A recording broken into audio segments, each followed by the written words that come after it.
housewife is like this and the Pepsi boy is like this. So I do not consciously, I try very hard not to cater for anybody in particular. But there is a mix I cater to, which is a mix of satire and humor and Indian desiness, the social fabric, and the romance. Because I always feel a romance doesn't happen in a vacuum. It happens, if I'm falling in love with someone, that doesn't mean that I also don't have a job and I don't have a family, I don't have irritating relatives and all that stuff. So that all sort of creeps into the story. I'm also very curious, in the same lines that you're talking about. You know, I'm not a writer of as prolific standard as you have, but if I did have that acumen, I was wondering if I would have the gumption to write about love in its variety of forms. So my point is, would you consider love of a different kind? Would you ever have characters that perhaps a gay couple? Would you explore those nuances about love? Even that is love, isn't it?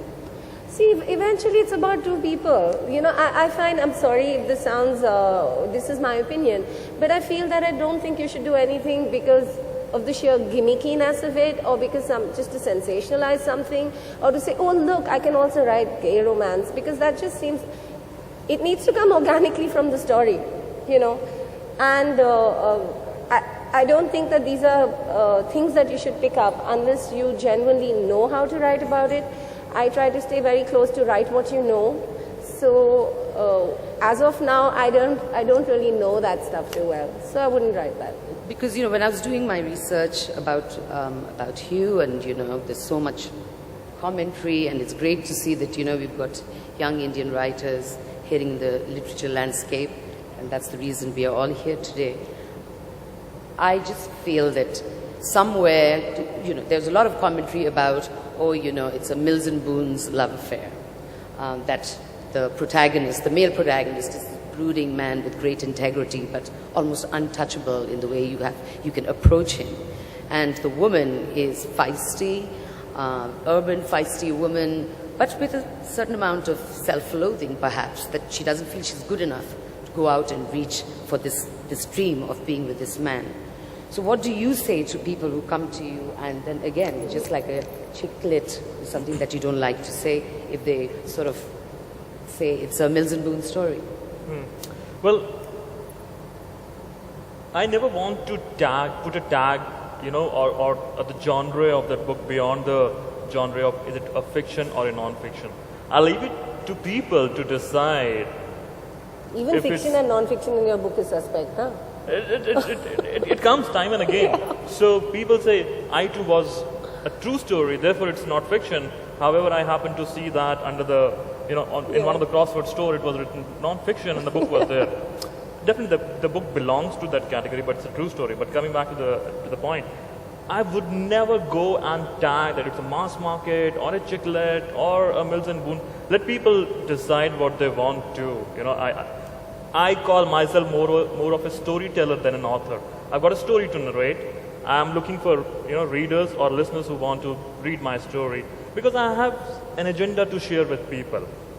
A work like a book, or maybe a work of any sort of creativity, is just like a river. When the river comes out, it always finds its own path through ups and downs.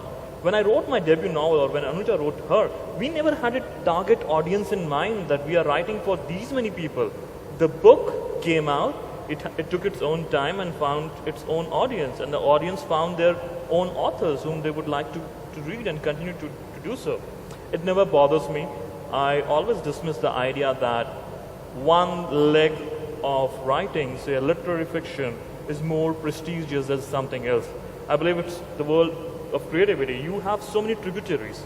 You know, if we talk about cinema, you've got parallel cinema, you've got commercial cinema, regional cinema. I'm not talking less about the genre. So let's forget the fact how the book is labeled. Okay, I'm talking more about, let's say, people reacting to the content or the nature of the narrative. So if the narrative is beautifully simple, I'm talking about the narrative. So for instance, with you, Ravindra, there's a school of thought that says it's a school of sing, which you must have read about. School of sing. So they talk about school of sing in literature being, again, the kind of love affairs that you deal with, which is a man who loves wholeheartedly, a woman who loves wholeheartedly. There's a certain plot and certain graft to that narrative. What do you think of that? I'm not, of course people will call it chick lit, and the definitions are varied. For instance, if someone said it's a female novel, chick literature, it perhaps would sound less offensive to you, right? Well- so those are genres. I'm talking about the content. That sometimes the simplicity of the content itself may provoke people to say, are we exploring more in the context of love and romance? There's a lot of people in the question you're asking. I try very hard to keep people out of my head when I'm writing. I get enough of keeping people in my brain when I'm writing for advertising. Here I really do not go there. I write organically what excites me and what I feel I can write. It's my voice, so it's come out of my experiences in the life I have led. I'm from various small towns. I was born in Meerut. I live in Delhi. The kind of people I know, the human absurdities that I observe is what I put into my books. I write romances because I think that nothing gives a novel a good propulsive thrust than a good romance. And I know a lot of people, when I was young, I'd read like the deepest of books, but I would skip ahead sometimes. You skip pages and get to the next romantic bit because you are invested and interested in that. So I like using that device to say a lot of things that I want to say to a lot of people who may not otherwise read those subjects. People may not really read about the anti-Sikh riots, but in Pricey Thakur Girls, it's woven into the plot because once you decide to write about the 80s, then anti-Sikh riots come up. You cannot ignore it if you're writing about that decade. So and I don't analyze it too deeply and say, maybe I should write about a lesbian couple because that is so now. Or I should write about reality television because that is so now. Those are things that I don't go towards. I just try and write what comes to mind and what I want to say, and keep it like that, and just keep people out of my head. And people will say, and at the Lit Fest you'll be asked this and stuff like that. I don't go there. It just No, that's And fair also enough. people come so many, there are so many preconceived notions even before they open the book, just because they have the preconceived notion. Again, a love story written by a young guy from a B school, it would be a वैसी ही story होगी. It's very difficult to break the perception. Now, lot many men and women at the age of 60 would have come back to me after reading I Too Had a Love Story, just because they happened to see a blurb on it which was written by Narayan Murthy, who is in the same age group. So they somehow borrowed his saying versus the entire 200 pages. So I leave it up to people to judge if they want to judge or not. As long as I am concerned to read the headlines, the School of Ravindra, I never wanted to set up one, but if it exists out there, I'm very happy to take the legacy forth. And I believe there should be so many schools of young authors a decade from now. Right. No, I'm sure writing is a very, very personal experience, and you don't necessarily have to have a target audience in mind. But I also think as writers, we don't write in a vacuum.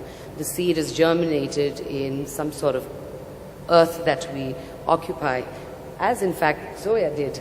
The seed of that story is planted in the pitch of a cricket field, and that was the reality. So I'm just saying, there's a plethora of influences that we have, and we certainly don't create in a vacuum. But while I was reading about all this, what I find quite surprising, and I'm sure you will agree, is that the idea of a simple love somehow seems to be, suddenly you read more about it, especially with chick lit, which I hate using that word too, is that there are insinuations that love is almost has a class divide. That, a certain kind of love can only be felt and experienced if you are a B-town person. Or that there is a love that is more profound because it's from the elite world. I don't know if you sense that from the kind of commentary and the social media chatter that takes place every time a popular love novel emerges. Do you feel that? there's a There's a sense of divide that, that there's the simple love is always felt in rural India, the B-town, and there is this profound love that is felt in the urban landscape. No, I don't buy that, but I do feel that, any good love story has enemies.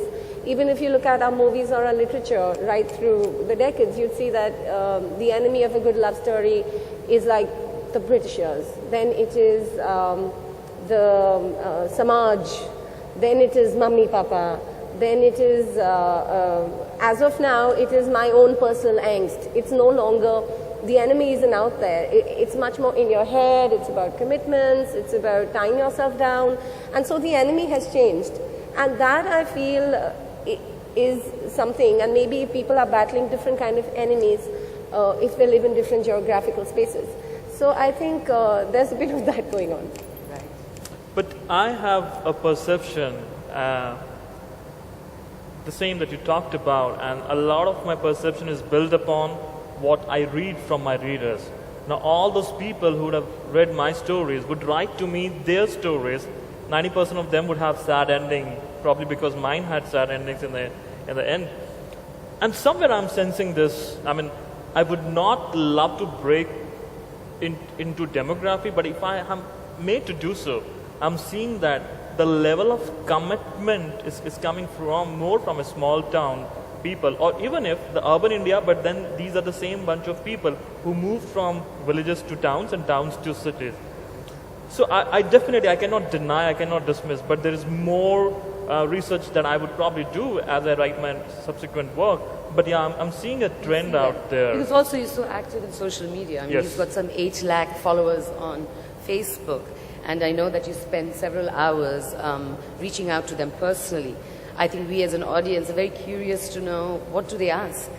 What are the common things that ail the lovelorn people of India?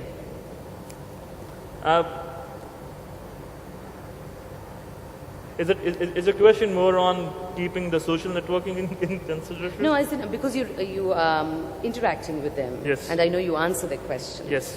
What are those common questions? What seems Well, most of them are on the lines of my second novel, Can Love Happen Twice? And therefore, my second novel is a reflection of what I read from my readers. The kind of complicated things, you know. It's like when I passed out of my school in 1999, probably that was a time when I could feel, you know, was the very first time when I felt butterflies in my stomach, you know. But then times have changed. At the class of 8 and 7 people now, students, you know, feel those butterflies, and then they reach out to me. I'm in love with someone else. I was at Sharjah to do a book festival, and one of the kids, I'd been to one of the schools out there. Kids from class 10, they were like, "What's the right age to fall in love?" And my answer to them was, it's a very difficult question. I was telling them, you know, focus on your studies. There will be a time when these doors will be open for you, and then you jump in the pool of love. Someone asked me, what's the right age to fall in love?